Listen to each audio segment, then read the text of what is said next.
یہ بڑی خطرے کی بات ہے۔ وہ بولی کہ اس نے وعدہ کیا ہے کہ اب وہ دوبارہ مجھے خط نہ لکھے گا اور نہ ہی فون کرے گا۔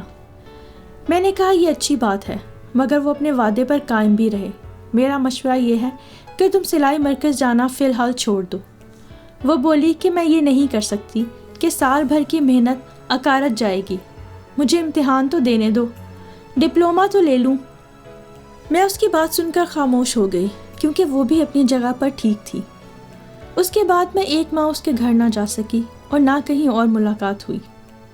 وہ اس قدر ڈرپوک لڑکی تھی، مجھے یہ توقع ہرگز نہ تھی کہ ایک ملاقات کے بعد وہ دوبارہ اس لڑکے عادل سے ملنے جائے گی، مگر وہ سینٹر جانے کے بہانے اس سے ملنے لگی۔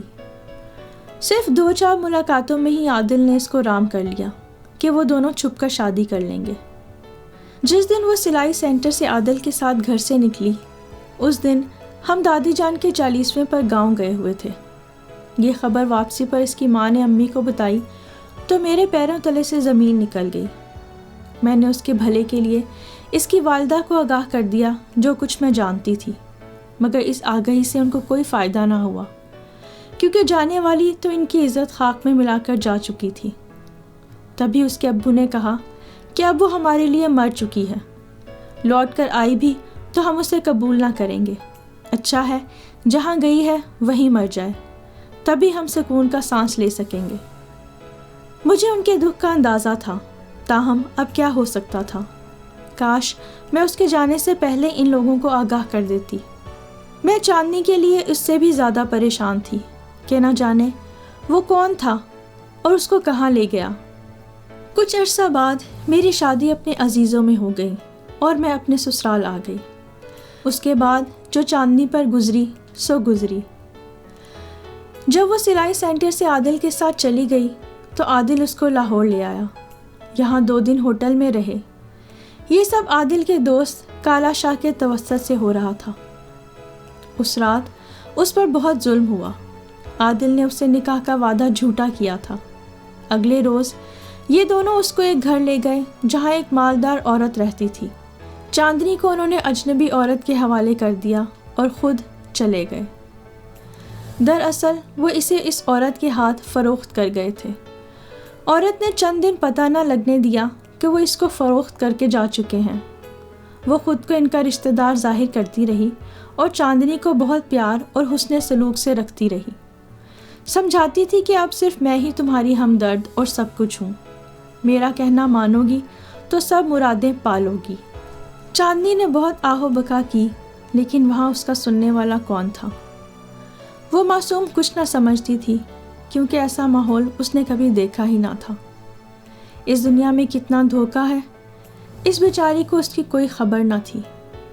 رفتہ رفتہ اس عورت نے اسے سمجھا دیا کہ اب وہ عیاش مردوں کی راحت کا سامان بننے جا رہی ہے۔ چاندنی کا دل غم سے پھٹ چکا تھا، مگر اس کے پاس کوئی راہ فرار نہ تھی۔ وہ ہر لمحے اس ایک لمحے کو پچھتاتی تھی جب عادل سے ملاقات کو گھر سے قدم نکالا تھا۔ وہ اپنی اس ایک غلطی کو یاد کرتی تھی جس نے اس کی زندگی تباہ و برباد کر دی تھی۔ کچھ عرصہ وہ وہیں پر رہی جہاں پر وہ ایک لمحہ بھی رہنا نہ چاہتی تھی، لیکن ہر وقت وہاں سے نکل بھاگنے کے بارے میں سوچتی رہتی تھی۔ بالآخر ایک روز اسے موقع مل گیا۔ وہ فرار ہو کر ریلوے اسٹیشن پر پہنچی اور ریل میں سوار ہو گئی۔ میرے شوہر ریلوے میں آفیسر تھے۔ جب وہ لاہور سے ملتان آئی تو ریلوے کی خواتین انتظار گاہ میں چلی گئی۔ صبح سے شام تک وہیں بیٹھی رہی۔ شاید اس کے پاس آگے جانے کی ہمت موجود نہیں تھی۔ انتظار گاہ میں ڈیوٹی پر موجود خاتون کو وہ مشکوک لگی۔ اس نے ریلوے پولیس پر اپنے شک کا اظہار کیا۔ اسی وقت میرے شوہر کا ادھر سے گزر ہوا۔ شاید اللہ کو یہی منظور تھا، تو انہوں نے پولیس والوں سے دریافت کیا کہ کیا مسئلہ ہے۔ انہوں نے اشارہ کیا کہ نوجوان لڑکی وہاں بیٹھی ہے جو مشکوک لگتی ہے۔ میرے خاوند خود اندر گئے اور اس سے سوالات کرنے لگے کہ وہ کس کے ساتھ سفر کر رہی ہے اور کہاں جا رہی ہے۔ اس نے کہا کہ ٹکٹ اس کے ہاتھ سے چیک کرنے لے لیا تھا اور وہ اپنے گھر جا رہی ہے۔ وہ گھبرا رہی تھی، لہٰذا اصغر میرے شوہر مزید سوالات کرنے لگے تو وہ رونے لگی۔ اصغر اس کو اپنے آفس میں لے آئے، جہاں بیٹھ کر چاندنی نے تمام احوال بتا کر التجا کی کہ اسے دارالامان بھجوا دیا جائے۔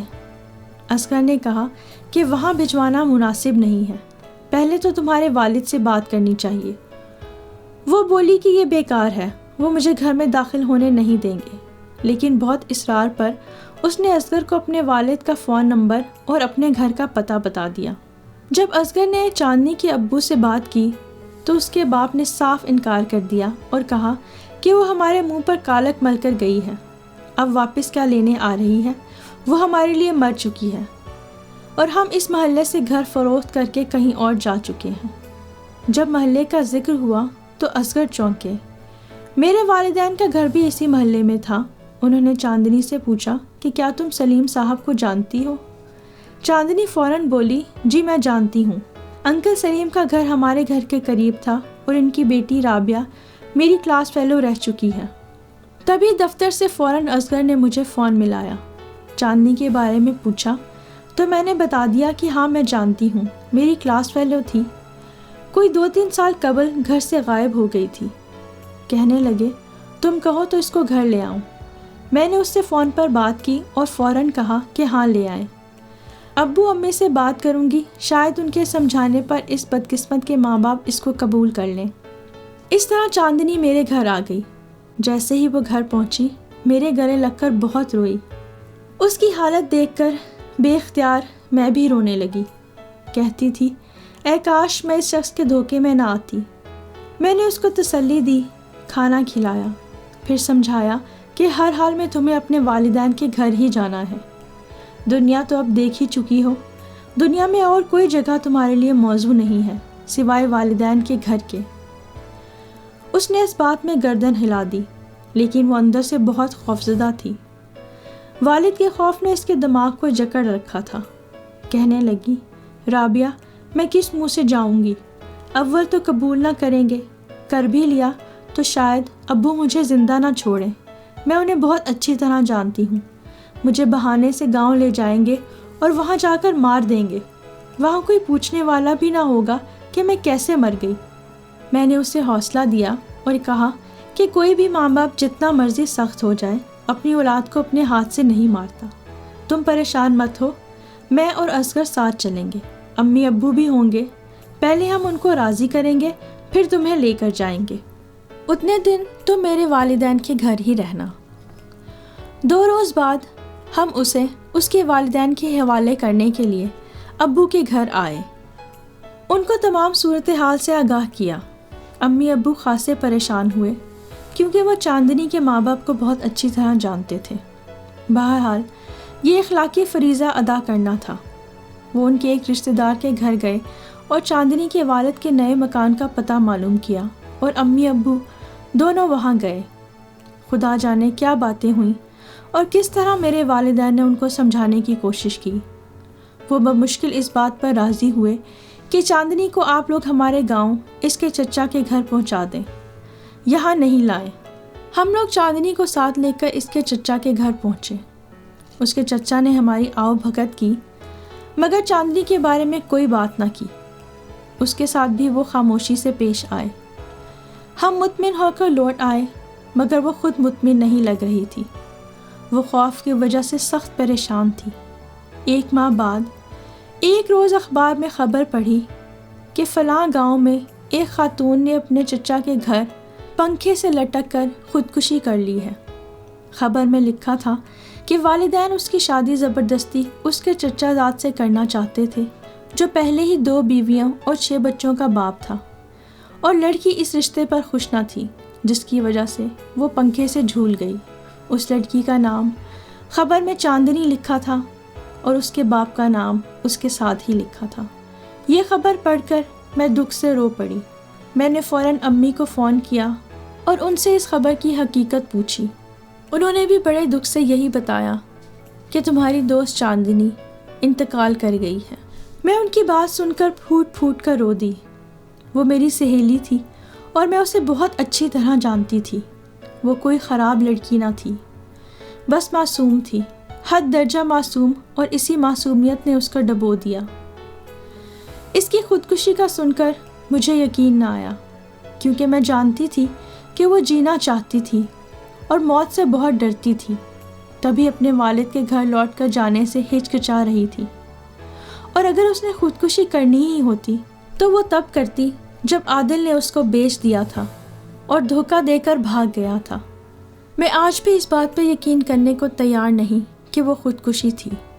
حقیقت جو بھی تھی، بعد میں اسے خودکشی کا رنگ دے دیا گیا۔ سوچتی ہوں کاش میں اسے دارالامان ہی بھجوا دیتی اور اسے اپنے ماں باپ کے گھر جانے پر مجبور نہ کرتی، تو شاید آج وہ زندہ ہوتی۔